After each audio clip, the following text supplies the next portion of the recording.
We have put together a nice little panel of folks, thanks to Tim Jardine in the back, who's one of our board members, for helping me reach out to these folks. They represent a variety of the moving parts of our Smith-Hoover American Legion post. We have Dave Johnston, who's here in the middle, and he is not currently the post commander, but has been the past post commander and will be officially so again next month.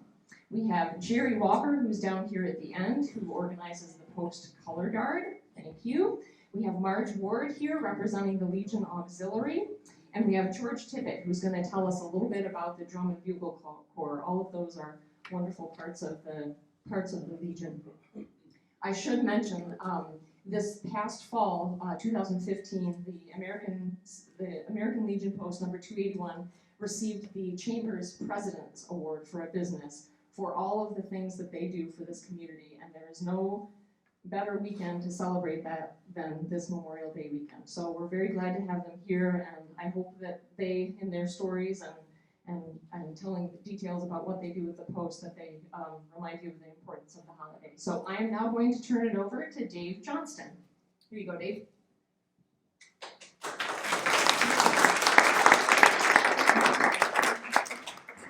Thank you. When I was 16 years old, can you guys hear me? The school teacher told me I had to get up and give an oral book report. And when I got up in front of the class, I couldn't even open my mouth. Well, since that time, I learned how to speak in front of a crowd. I hope you guys had a snack. Here.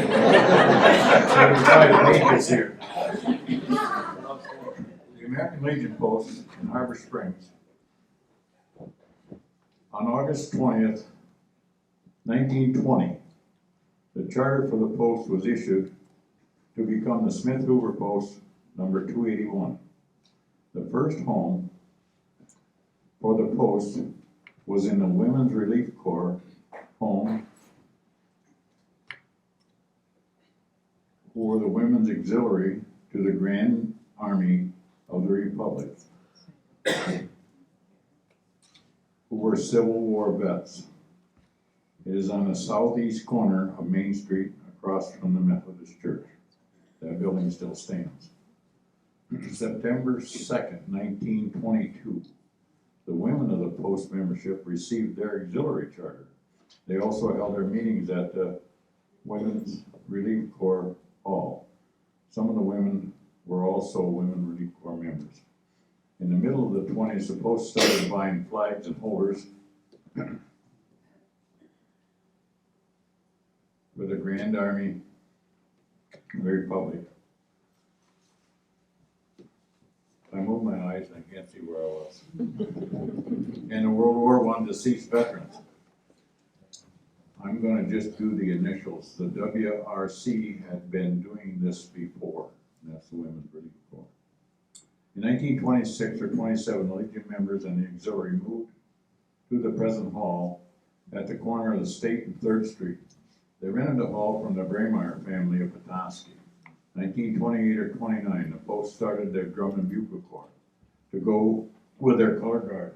The members of the Corps brought their own equipment and uniforms. In 1936, the minutes show that the post adopted the first bylaws to protect the interests in the upkeep of the hall and their equipment.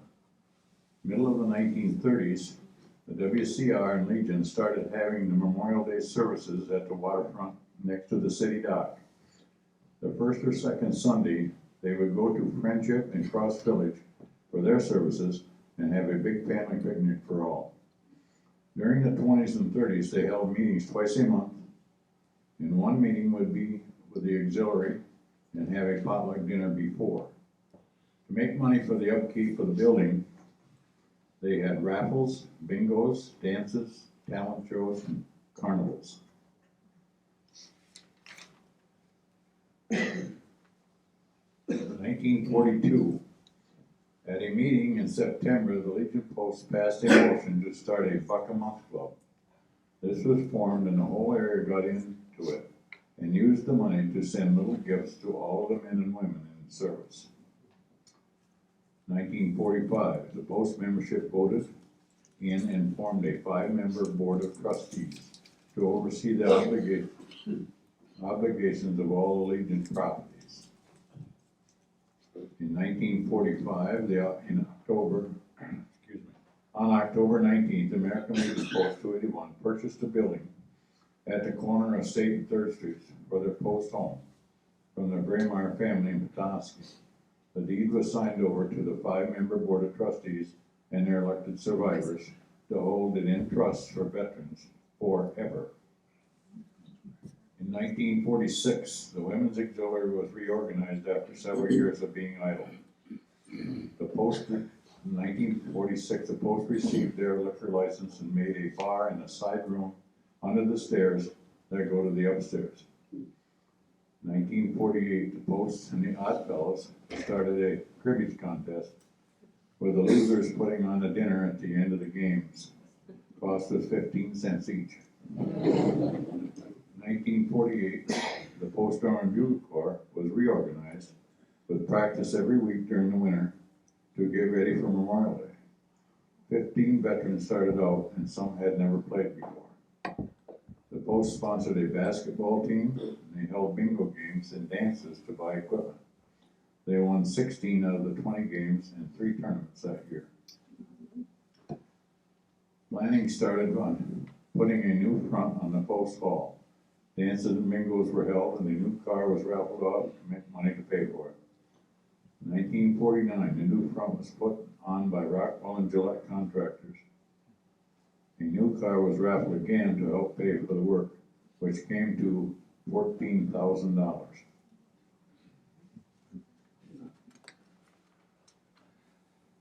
It says add to. In the 40s, money-making projects were bingo at the waterfront, raffles, shows, Christmas baskets were also given out to needy families.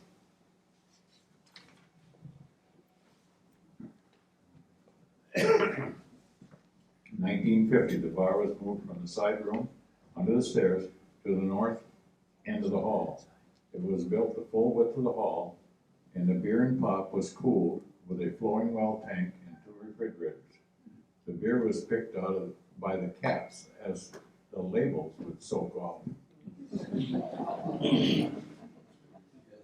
The city council and the American Legion voted to take down the honor roll billboard that was by the city hall building.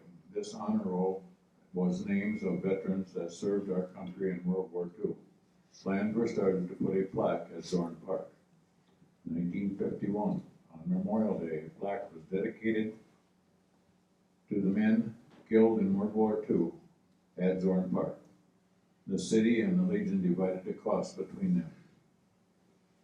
A ping pong table and a shuffleboard was installed in the club room, and tournaments were held between Old Bucks, World War I, and the Young Bucks, World War II. 1952, a brass dinner was held at the hall for the members. The cooks were members that were officers in the service. They fed 51 members of the Legion. Cribbage play this year was within the Legion Post members themselves, as the Oddfellows could not get enough players. 2 team captains were appointed, and they drew up their teams from the membership.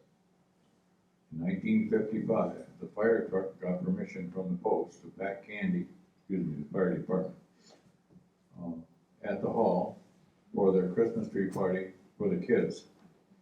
It's been going on at the post ever since then. 1958, the Legion started sponsoring their own bowling team. They held bingo games and a raffle to pay for their shirts and the entry fee.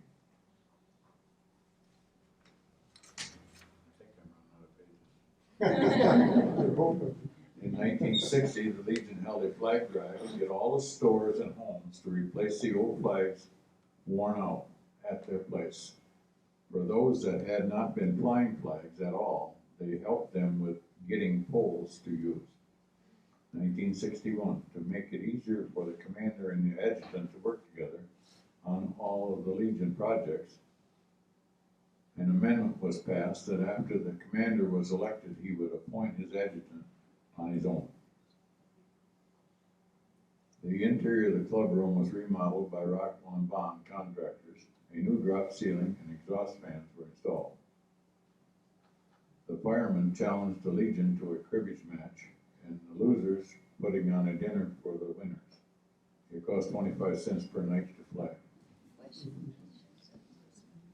Inflation.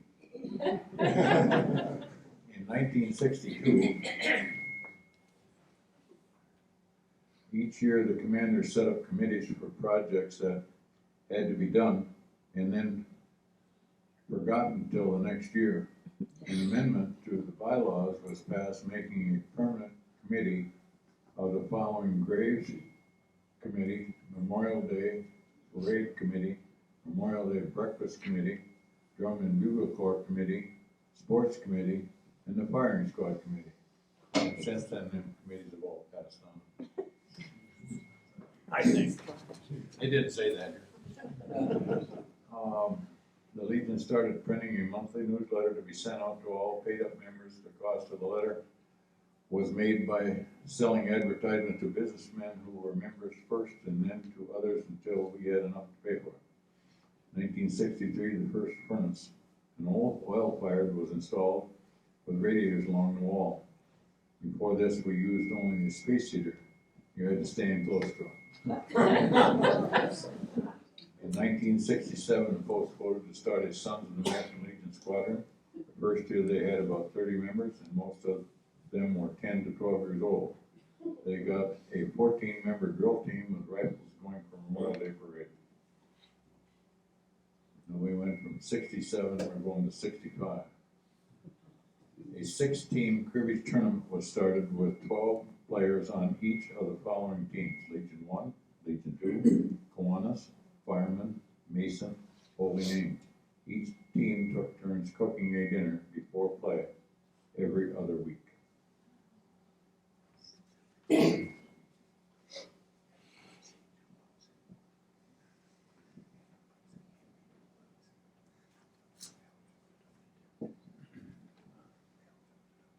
In 1970, the Post, in a way to honor the old timers of their work over the years, passed a motion that the Post would pay their state and national dues when they became 65 years of age and have 20 or more years of continuous membership in this Post.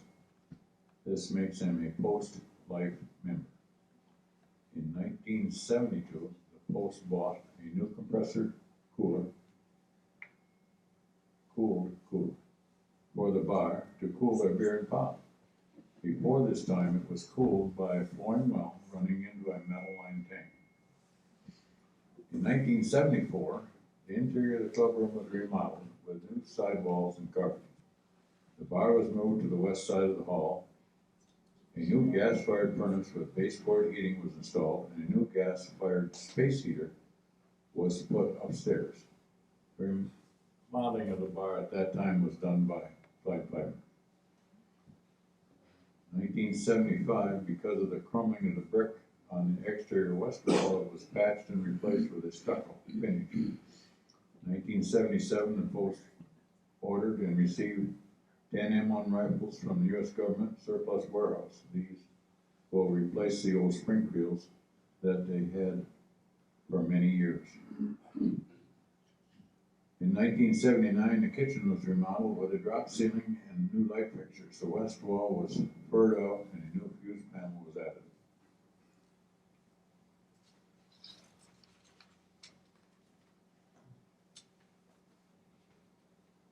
In 1980, the dining hall was remodeled with new walls and indirect lighting was added. 1983, a petition was added to the inside of the club room for the west wall. In the winter, it became too cold when the door was opened. In 1984, a new roof was put on by HT Roofing.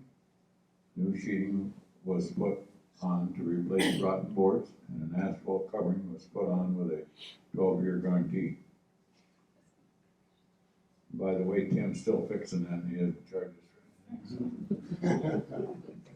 1888, Congress passed a law that permits the saltwater merchant marine members that served in the World War II time to be eligible for veterans benefits and to be eligible for the American Legion. I have one more page.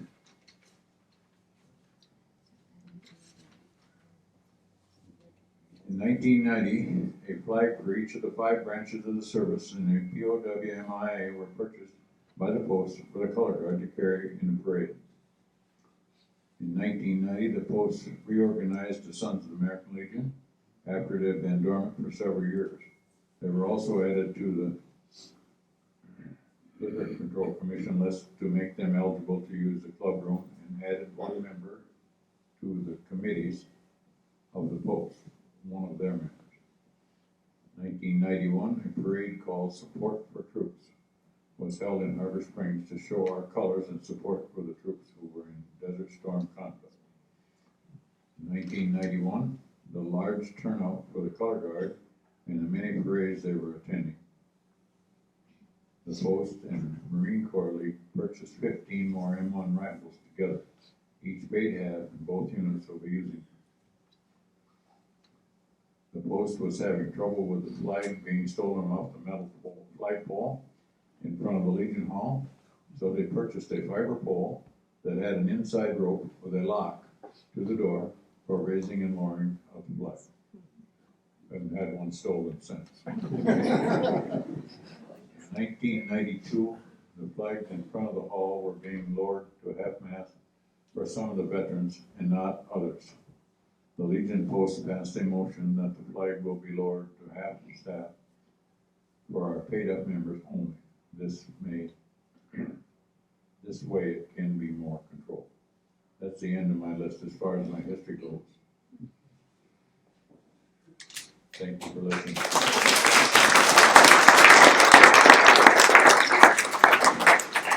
You want me to take it from there, Dave?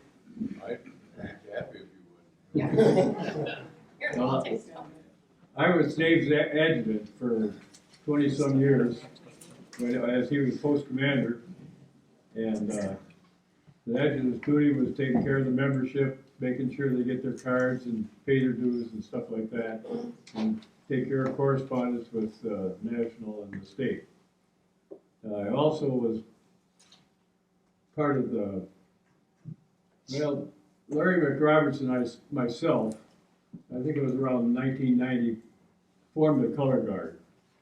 And we got some of the members are in the audience were part of that color guard. And we were doing the parades in town, and we also did 2 parades in Lansing. You know, we did the parade in Mackinac City the Saturday before Memorial Day every year. And we also did one in the UP where we just marched between the trees until we got to where people were. Apparently, it was different. We started in town, but everything was out of town.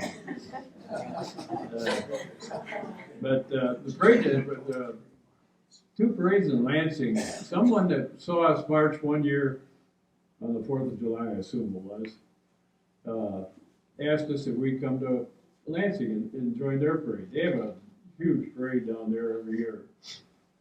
So we got a bunch of guys together and we went down, and Drum and Bugle Corps went with us.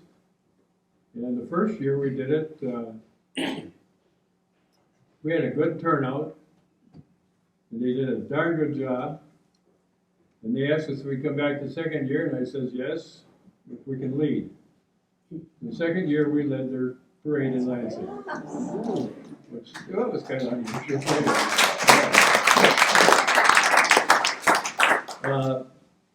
Right now, most of what I've been doing in the past and up until I'm getting a little old for some of this stuff, but we took care of all the graveside services in the area. Now I'm talking about a graveside service.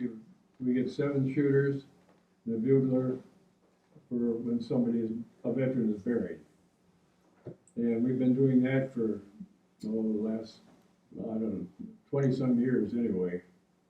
And we're still doing it today.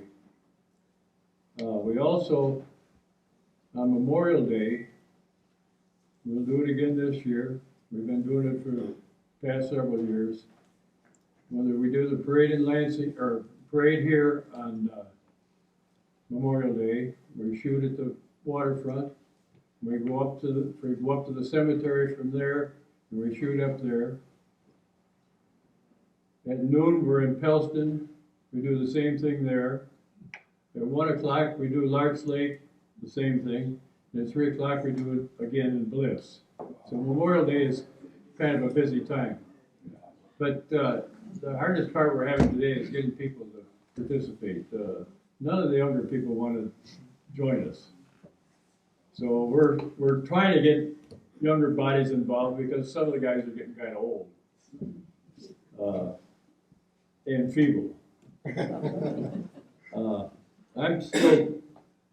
I go with them, but that's about as far as I go anymore. And I might blow the bugle, but that's about the extent of what I do. Anybody got any questions on that? Yeah. What are the reasons you think the young people are not interested? Well, they're probably just like I was when I was younger, that you got a family and they got other responsibilities, but I don't know, if you know any young people that we could push forward, we'd be glad to get them. What was the, I got the Hoover, who was the Smith? Smith-Hoover? Dave, you know who was the Smith? I was afraid you'd ask me. No. They were both World War I vets They anyway. were both killed in action. Yeah. Oh, okay. Leo, So, Yes. were they Harper?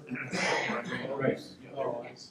they were from Harbor Springs and down in Jordan Park I don't have my microphone, but down in Jordan Park, where the drinking fountain is, Yes. if you walk in off Bay Street and you turn to the right or the left, there's a plaque on the wall honoring them.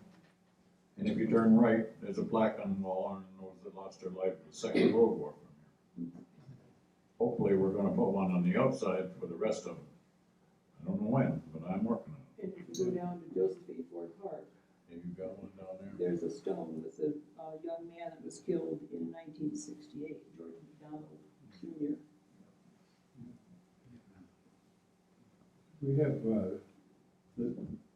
most of the members we've got today that do any of the marching and the details, the shooting details, they're all Vietnam vets generally. There's a few Korean vets in there, which I was, and all the World War II guys are gone. We have one live one that's still a member of our post, Yes. maybe two.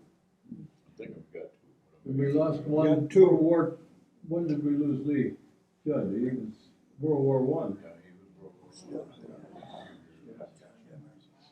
War II. But young people, we just can't get interested yet. It's not that there aren't the veterans, they can't, they're not interested in Either that or they got too many other things going. right. Cynthia? Yeah. I think in December 4th, 1990, the government made everybody who was a member of the armed forces eligible to join, because that's when they had Desert Shield. And they have never cut that date off. It's still continuing on. So everybody who has been honorably discharged or medically discharged from the military, any branch of the military, since December 1990 is eligible to join the Legion. Those people that graduate from our high school and join the military, we pay their dues while they're in the military. So far, we've got about 5 or 6 who have continued to pay their dues. I gotta quit talking. Go ahead, Mark. What about the scholarships? Scholarships? Yeah. The Legion gives a scholarship, the auxiliary, yeah, Marge will take care of it. Yeah. Who's that? I'm glad to see so many people came out for this. Can you hear me okay? I'd like to start with just a general history of the auxiliary in general, the national organization. So you can bear with me on this. For nearly every man in World War I who endured the dangers and hardships of camp, shore, and battlefront, there was a woman serving at home to help make possible America's victory, be it his wife, mother, sister, daughter, or granddaughter. The war was won, and the men and women of the armed forces banded together in the American Legion to carry forward their services to the country in peacetime. It was only natural that the women of their families should desire to continue to serve with them. The result was the American Legion Auxiliary, the largest and most influential women's organization of its kind in the world today. The establishment of an auxiliary to the American Legion was provided for by the first National Convention of the American Legion in 1919. By the time of the 1920 National Convention, 1,342 local units of this auxiliary had been formed. The first National Convention of the Auxiliary was held in Kansas City, Missouri in 1921. And at that time, the name American Legion Auxiliary was adopted and the first national officers elected. The auxiliary grew from a first-year enrollment of 121,000 to approximately 500,000 at the beginning of World War II. After the women of World War II families became eligible, the enrollment rose rapidly to a record number of 1,545 in 1955, and since has remained around the 800,000 mark. The number of local units of the auxiliary is approximately 9,500. The auxiliary organization parallels that of the American Legion, and our national headquarters is located in Indianapolis, Indiana. That just gives you kind of an idea where it started. In the spirit of service, not self, the mission of the American Legion Auxiliary is to support the American Legion and to honor the sacrifice of those who serve. Auxiliary members exemplify service, not self, through countless volunteer hours dedicated to serve our veterans and their families, to serve our community and our children and youth. The structure of the auxiliary begins at the National Division and then is grouped into 5 divisions. Each division is then grouped into a department. Each state is a department, which has been grouped into districts, which are grouped into units. Michigan is in the Central Division, has 20 districts. We are the 19th district. We have currently 12 units and a total of 746 members. As of May 18th, we have 92 members, 84 senior and 8 juniors in our Smith-Hoover Unit 281. And juniors are young girls 17 and older. In fact, a baby can be a junior, can be enrolled in the auxiliary. Smith-Hoover Unit 281 American Legion Auxiliary started in 1922, and its charter issued on September 2nd, 1922. I wasn't able to find any records of any activities of the original auxiliary, but do know that it became inactive at some point, and it sounds like it may have been in the 1930s at some time.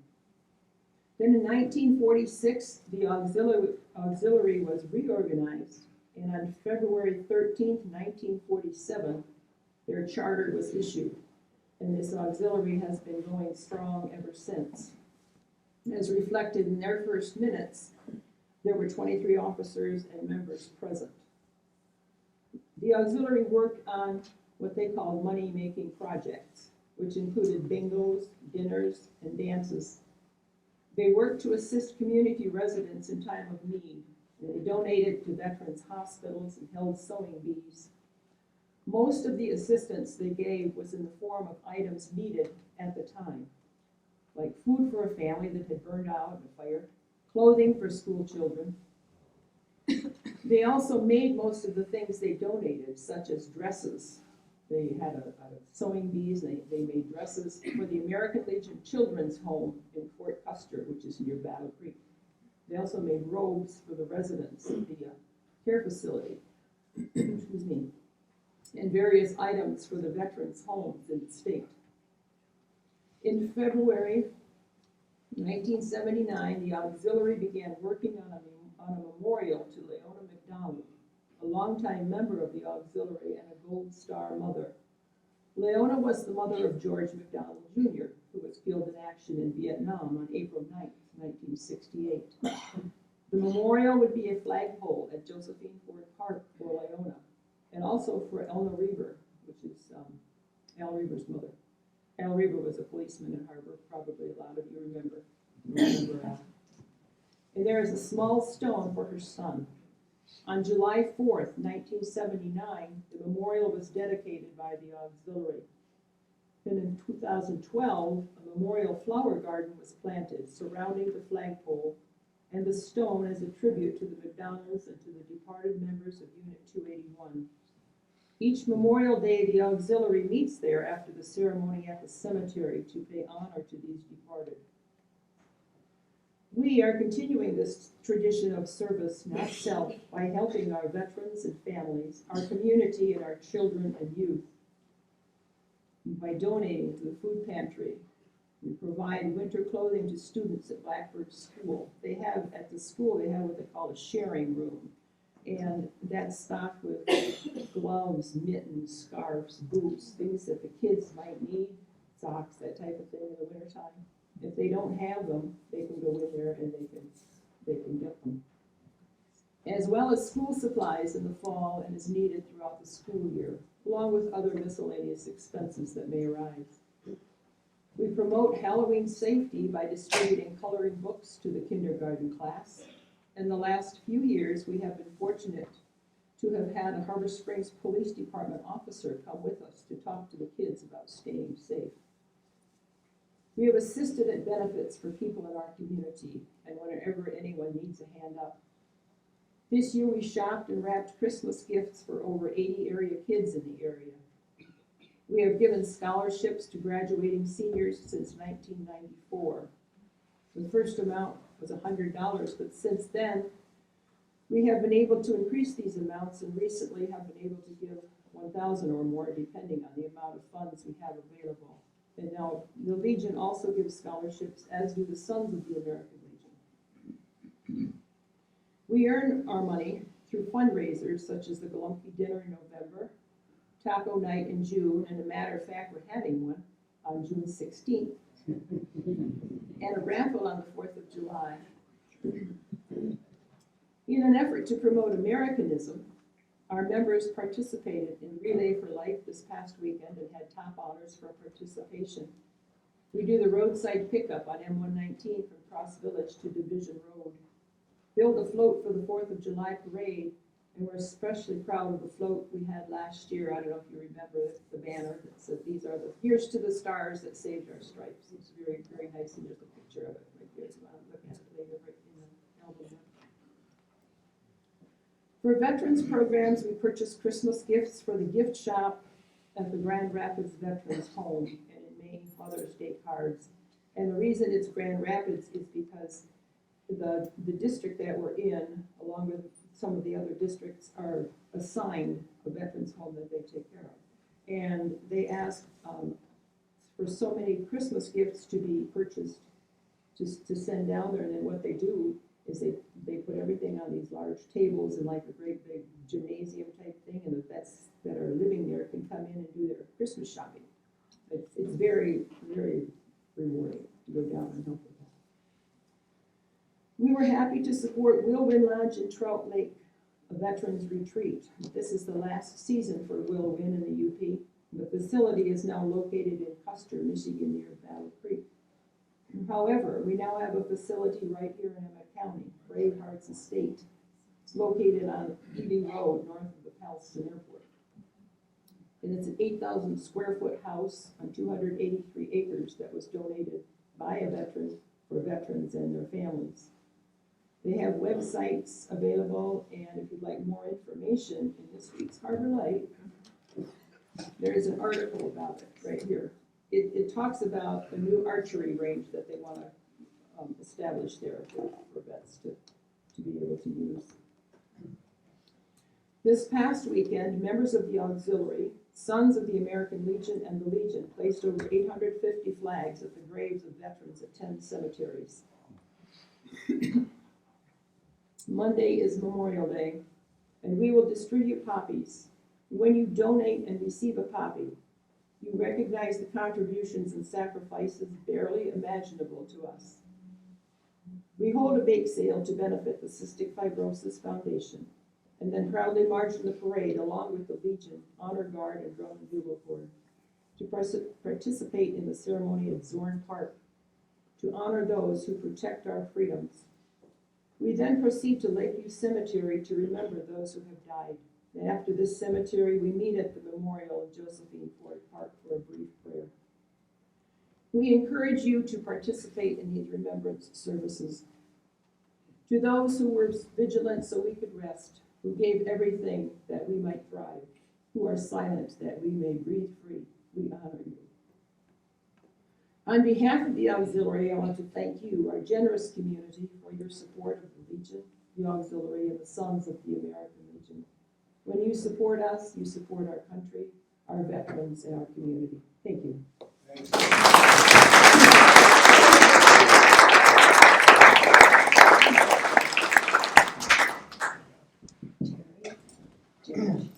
Jerry.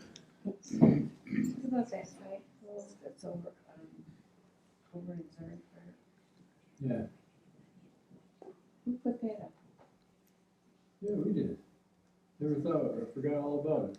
What was the question? I'm sorry. The flagpole in Zorn Park. It's about a 40-footer, I think, because it was a little difficult to put in. And, the ground where it was filled. So we digging a hole for it, we ran into rocks and concrete and everything else. Who put it in? I mean, who, wasn't it the SAL? Yeah, I think the Sons had something to do with that too, didn't you? The Sons of American Legion bought the pole, I know that. Okay, And yeah. donated it to the city of Harbor Springs, they maintain it. Right. It's a pole like our pole, you have to have a key to unlock the door to get it, right, get the rope. That's why the time stays up there. The one at Zorn Park stays there with the light on it? It stays up all the time? I think it stays up 24 hours a day. Well, yeah, because who would be taking it down? I mean, Okay, my name is George Tippett. I was a member of the Harbor Springs Drum and Bugle Corps for 46 years. I marched every Memorial Day, didn't march every 4th of July. Once I acquired an older car. But I did march for 46 consecutive Memorial Days. I had the honor to share with you a little bit of history here from Darrell Smith. He was a longtime member of the Drum and Bugle Corps, kept it going when things were down. And he put together a nice little history here, and I'm going to read this history, and it's probably about 90% his and about 10% mine because I've added a few things to it. The Drum and Bugle Corps was started in 1928 and 29, one of those 2 years, by World War I members of the Smith-Hoover Post. And the reason the Drum Corps was put together, they put it together so they could accompany the color guard when they marched. They wore white shirts with black ties, white pants with a black stripe down the sides, and a white chauffeur-style hat. If you've seen some of the pictures come up, they wore a chauffeur-style cap. And they actually bought their own uniforms and instruments at that time, World War I. They would march and play for Memorial Day parades in the Harbor Springs and then O'Leary. The first and second Sunday after Memorial Day, they would go to services and parades in Friendship Cemetery in Crux Village. So they didn't do it all in the same day. During World War II, many left to work in war factories or serve the country. And the drum corps kind of slowed down just a little bit during that time. In 1948, after World War II, the World War I and World War II members got together and they revived the drum corps again to get it started. They marched in Memorial Day parades and 4th of July parades in Harbor Springs at that time. Over the years, they've been invited to march and play for Legion district meetings, and then in other towns where we have played. We played in Alpena, Mackinac City, East Jordan, Bliss, Pellston, Alanson, and Boyne Falls. And I think the highlight of the Drum and Bugle Corps was in 1993 when we accompanied the Color Guard for the Celebrate Michigan Parade down in Lansing. That was a long parade. We had a good time. We rented a bus. A lot of the guys rode in a school bus. A lot of the guys rode in their own cars. But we all got there and we had a very nice parade. It was kind of a highlight for us. In the 70s, the drum corps was just starting to slow down a little bit. And it was decided that we would ask kids who were 14 years of age or older who wanted to play if they would like to come and play with us, and we even went after some former band members who had graduated, and we were able to bring the numbers back up a bit. And then in the 1980s, we were approached by some of the women in town who wanted to play, so we decided that we would let them play, and they've been playing and helping out ever since.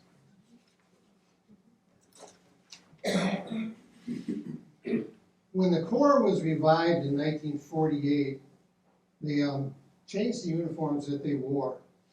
They went to black pants, white shirts with Legion ties.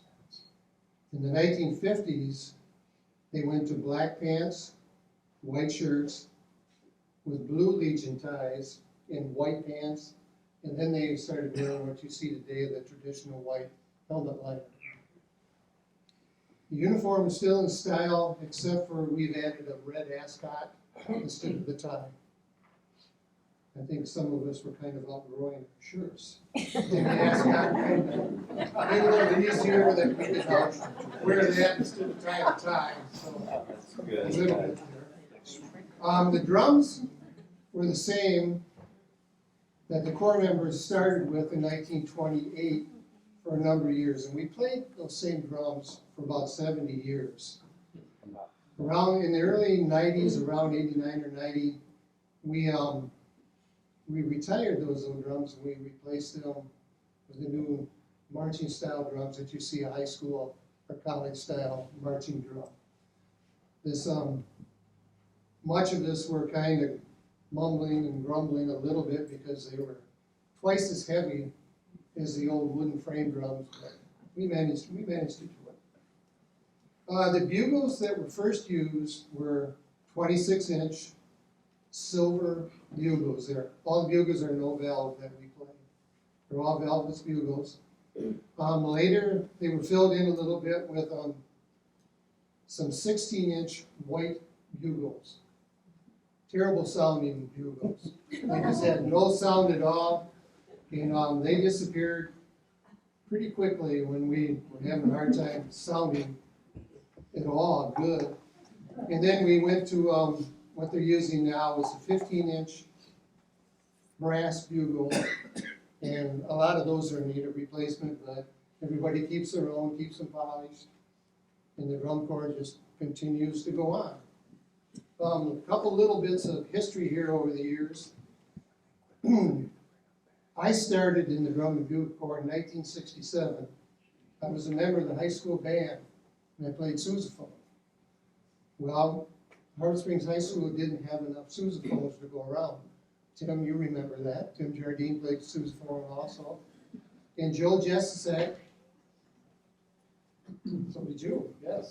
Mary did too. And Joe Jessusak, who was the band director at that time, I remember him coming to the house. He brought me a helmet, a Legion shirt, and some spats and a bugle, and he says, "You're playing bugle because we don't have enough horns in a high school band." So that's when I started. And a couple little things we used to do. I remember once that when we got at the end of the Memorial Day parade and the services at the waterfront, the color guard and the Legion used to march up the West Hill, up to the cemetery. And they did that for a number of years until, for some reason, that hill started getting to be a little taller. And we all decided riding pickups was the way to do it, and that's what we started to do. We mentioned Al Reaver and his mom. Well, Al Reaver was a policeman in Harbor Springs, and we used to get Al Reaver so hoppy mad at us, because the night before Memorial Day, we would always have a practice. And we made sure that we came out and we would march down Main Street. Well, Al would just scream and holler that we don't have a permit, that's a main highway. And he would just jump up and down. We did it every year, didn't we, Jerry?